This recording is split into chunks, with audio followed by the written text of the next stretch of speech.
का एक एक पल मेरे देश के लिए है। मेरे देश को बचाने के लिए मैं पूरे देश में जाऊंगा दोस्तों। अब एक बहुत महत्वपूर्ण बात करने जा रहा हूं, उसको ध्यान से सुनना। ये लोग इंडिया गठबंधन से पूछते हैं आपका प्रधानमंत्री कौन होगा। मैं बीजेपी से पूछता हूं आपका प्रधानमंत्री कौन होगा। आप लोग सोच रहे होंगे केजरीवाल क्या बात कर रहा है, मोदी जी होंगे। नहीं, मोदी जी अगले साल 17 सितंबर को 75 साल के हो रहे हैं। बीजेपी के अंदर मोदी जी ने 2014 में मोदी जी ने खुद ने रूल बनाया था कि बीजेपी के अंदर जो भी 75 साल का होगा उसको रिटायर कर दिया जाएगा। सबसे पहले आडवाणी जी को रिटायर किया गया, उसके बाद मुरली मनोहर जोशी जी को रिटायर किया गया, फिर सुमित्रा महाजन को रिटायर किया गया, फिर यशवंत सिन्हा को रिटायर किया गया। अब मोदी जी अगले साल 17 सितंबर को रिटायर होने वाले हैं। तो मैं बीजेपी से पूछना चाहता हूं आपका प्रधानमंत्री का दावेदार कौन है। दोस्तों, अगले साल 17 सितंबर तक अगर इनकी सरकार बनी तो उस पर भी आऊंगा मैं। अगर इनकी सरकार बनी तो पहले अगले 2 महीने में योगी जी को निपटाएंगे ये, और उसके बाद मोदी जी के सबसे खास अमित शाह को ये प्रधानमंत्री बनाएंगे। तो मैं लोगों को, देश के लोगों को आगाह करना चाहता हूं, मोदी जी अपने लिए वोट नहीं मांग रहे। मोदी जी अमित शाह को प्रधानमंत्री बनाने के लिए वोट मांग रहे हैं। मैं पूछना चाहता हूं मोदी जी से और अमित शाह जी से, ये मोदी की गारंटी पूरी कौन करेगा? क्या अमित शाह मोदी की गारंटी पूरी करेंगे? जब आप अगर जो वैसे तो मेरे को लगता है मैं भी आऊंगा उसके ऊपर, मुझे नहीं लगता इनकी सरकार बन रही है,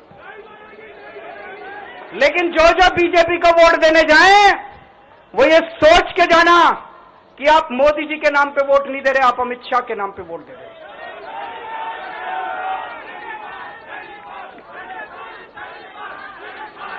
अब एक खुशखबरी आप लोगों के लिए, अब एक खुशखबरी है, सबको बता देना जो मैंने बातें कही है बड़ी सोच समझ के कही हैं। वहां बैठ के यही सोच रहा था 50 दिन से।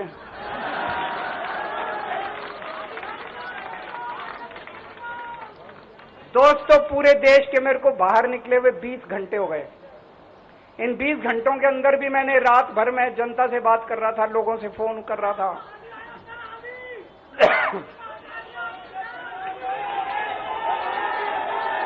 क्या बोल रहे? रात को आंधी आई थी।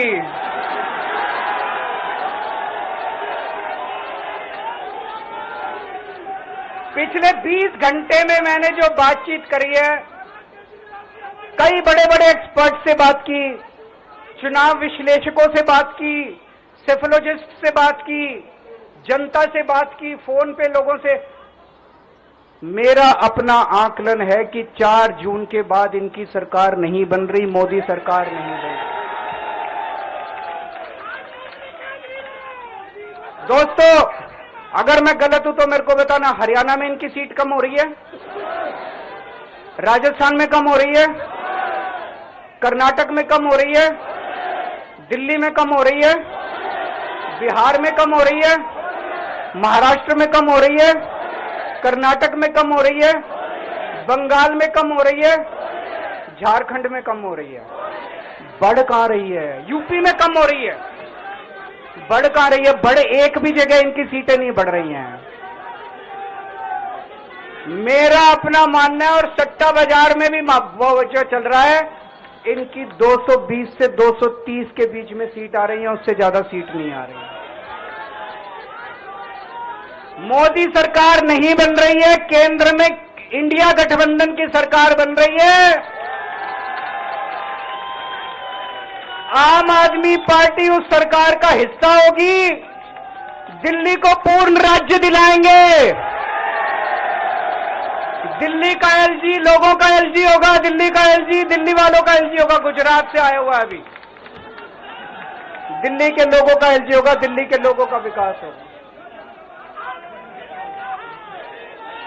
एक और पॉइंट है, जब मैं जेल के अंदर था तो कुछ लोगों ने यह मुद्दा उठाया, केजरीवाल सीएम पद से इस्तीफा क्यों नहीं देता।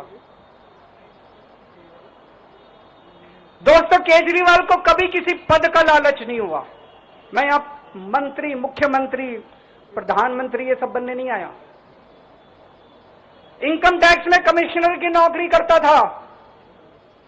कमिश्नर की नौकरी छोड़ के दिल्ली की झुग्गियों के अंदर 1 नहीं, 2 नहीं, 3 नहीं, 10 साल तक मैंने दिल्ली की झुग्गियों के अंदर काम किया है, सुंदर नगरी और नंद नगरी की झुग्गियों के अंदर, इनकम टैक्स कमिश्नर की नौकरी छोड़ के। जब मेरे को दिल्ली की जनता ने पहली बार सीएम बनाया, असूलों के ऊपर 49 दिन के अंदर सीएम पद से इस्तीफा दे दिया था। एक चपरासी की नौकरी कोई नहीं छोड़ता। सीएम बनने के लिए लोग अपना दायां हाथ कटाने के लिए तैयार होते हैं। मैंने खुद से अपने आप सीएम की कुर्सी को लात मार दी थी 49 दिन के अंदर। मेरे लिए सीएम पद इंपॉर्टेंट नहीं है। आज मैंने सीएम पद से इस्तीफा क्यों नहीं दिया जेल जाने के बाद। दोस्तों, पिछले 75 साल में भारतवर्ष में इतने राज्यों के चुनाव हुए, इतने राज्यों के चुनाव हुए, दिल्ली के अंदर सबसे ऐतिहासिक बहुमत से आम आदमी पार्टी जीती, 55-56% वोट। एक बार 67 सीट, एक बार 62 सीट। इतने भारी बहुमत से आज तक कोई राज्य की सरकार 75 साल में नहीं जीती। इतने भारी बहुमत से जीतने के बावजूद झूठा केस, अब उनको पता है वो हमें हरा नहीं सकते दिल्ली के अंदर। उन्हें पता है अगले 20 साल तक दिल्ली में आम आदमी पार्टी को कोई नहीं हरा सकता। तो उन्होंने एक षड्यंत्र रचा, राजनीतिक षड्यंत्र रचा। केजरीवाल को झूठे केस में जेल भेज दो, केजरीवाल को इस्तीफा देना पड़ेगा, केजरीवाल की सरकार गिर जाएगी। उन्होंने ये षड्यंत्र रचा। मैंने कहा मैं भी इस्तीफा नहीं दूंगा। तुम अगर जनतंत्र को जेल में कैद करोगे तो जनतंत्र जेल से चला के दिखाएंगे। दोस्तों, सरकार भी जेल से चला के दिखाएंगे। कतई इस्तीफा, तुम्हारे ट्रैप में फंसने वाले नहीं हम। ये अगर हेमंत सोरेन साहब को भी इस्तीफा नहीं देना चाहिए था, जेल से सरकार चलानी चाहिए थी। अगर हमने इस्तीफा दे दिया, ये तो बड़ा अच्छा इनके लिए। जिस राज्य के अंदर ये चुनाव हारेंगे उसके मुख्यमंत्री को पकड़ के जेल में डाल दो, सरकार गिरा दो। उसके मुख्यमंत्री को पकड़ के जेल में डाल दो, सरकार। आज मैं अगर दिल्ली की जेल के अंदर रह के दिल्ली की जेल से इस्तीफा नहीं दे रहा, वो इस तानाशाही के खिलाफ संघर्ष कर रहा हूं, इसको समझ लेना आप लोग। केजरीवाल को किसी पद का लालच नहीं है। सीएम तो 100 सीएम की कुर्सी देश के नाम कुर्बान है। दोस्तों, मुझे पता चला मेरे जेल जाने से बहुत लोग भावुक हुए, खासकर मेरी मां, बहनें, महिलाएं बहुत रोई। कईयों ने बहुत मन्नतें मांगी। मैं सबका बहुत बहुत शुक्रिया अदा करना चाहता हूं जिन लोगों ने अपनी दुआएं, करोड़ों लोगों ने अपनी दुआएं भेजी हैं। पूरी दुनिया भर से करोड़ों लोगों ने दुआएं भेजी। उन्हीं के आशीर्वाद का कमाल है कि आज मैं आप लोगों के बीच में हूं। आप लोग सब लोग सुखी रहें, देश खूब तरक्की करे, फले फूले, आप सब लोग खूब खुश रहें, ऐसी मेरी प्रभु से इच्छा है। भारत माता की।